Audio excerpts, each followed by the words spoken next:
training that you saw happen?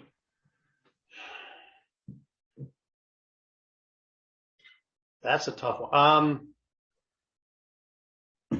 So changes in training, man,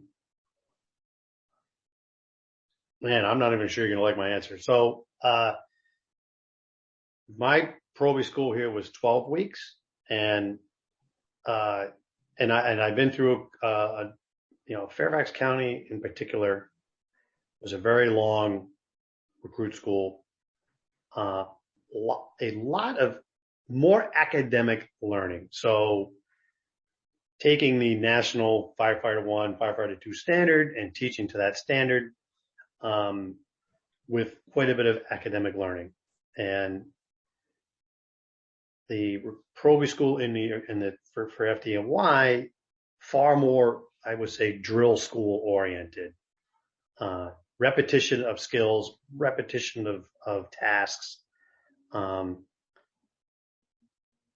which works really well for New York City. I'm not sure the rest of it is that necessarily, in other parts of the country. I'm wondering if other parts of the world should be doing it more like New York City, where you just need to learn the tasks and you can get the theory and the what do I need to know about how a sprinkler system is designed when I'm riding on the back step of a fire truck.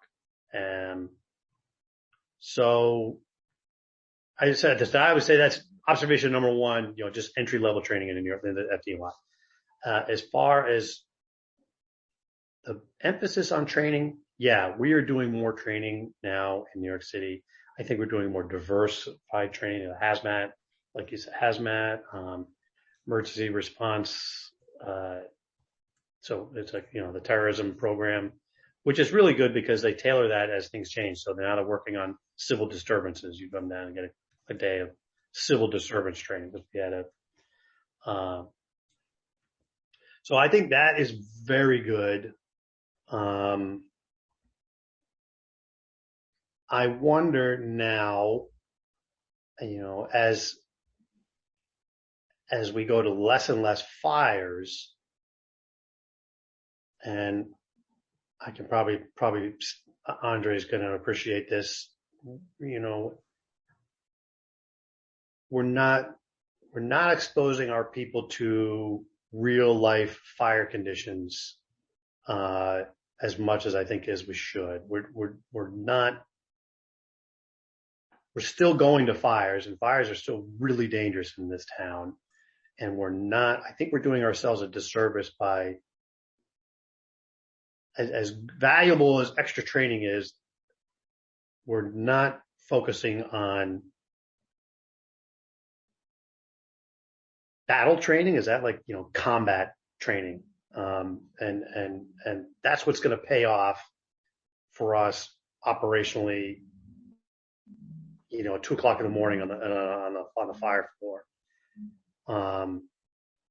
But training has become organizationally way more important than it was, and more sophisticated. The training academy has been expanded and is in, it's on par with nothing else. But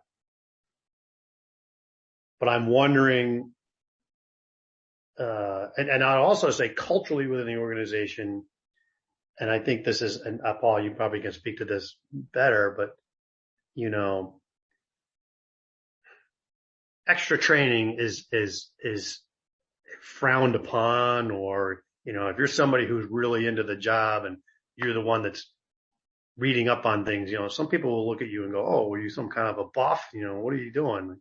A buff is somebody who's really into their job. And that's a label. That's one of those labels out there. And boy, it's a weird dichotomy. And, here's an organization that is really, training is so important, and knowledge is so important, and practicing. And then if you actually do all of that and put a little extra effort in, you get a label as a buff.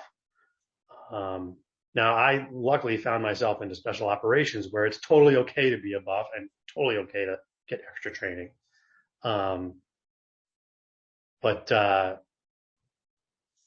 Yeah, I mean, to answer your question, yeah, training has become far more important, far more diversified, far more complex, which are all good things, but I'm wondering if we've lost sight of, we can't learn how to be a firefighter in the field anymore. We have to do it in training.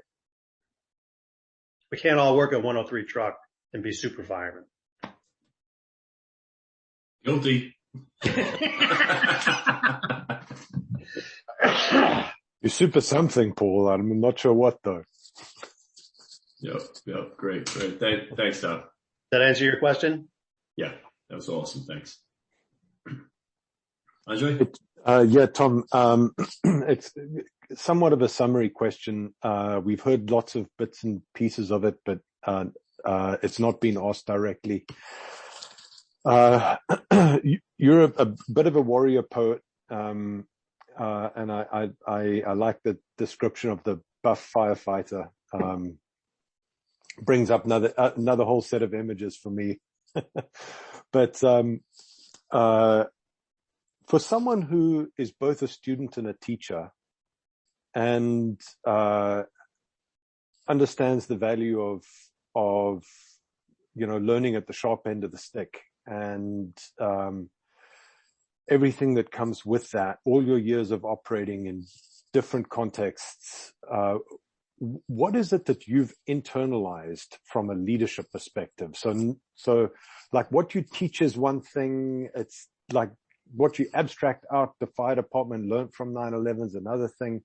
But what you, Tom, like the imprint that it's in you, that you go to work and you summon every time you need to lead.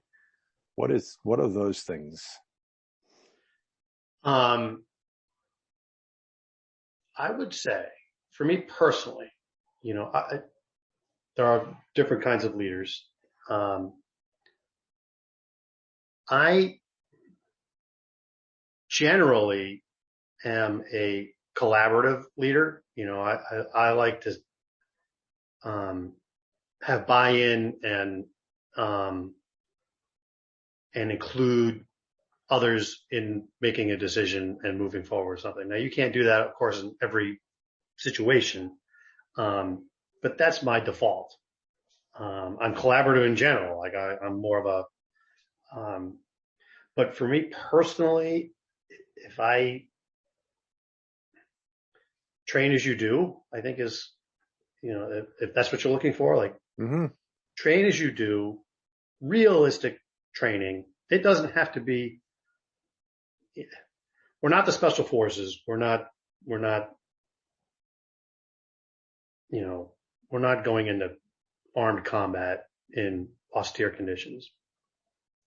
So I don't think we have to, our training day doesn't have to be the hardest day, but we should be training as we would do. So for me, that includes realistic training. That means a commitment to training. That means, a commitment to trying new things, experimenting, all of that. But on the flip side, management wise, and I don't think you're going to be surprised to hear this either. Mindful of tradition, mindful of how an individual fire company or firehouse has of its own, own traditions, own way of doing things. You can't come in as a leader and tip over the apple cart. Getting buy-in from senior firefighters, so like to equate it to the military, like an NCO. You don't come in as a lieutenant and screw with your staff sergeants. Like, so damn right. Yeah, right. I was a staff sergeant. Right. So you can make the platoon leader's life real hard. And so I think those would be my two biggest leadership things. Not be afraid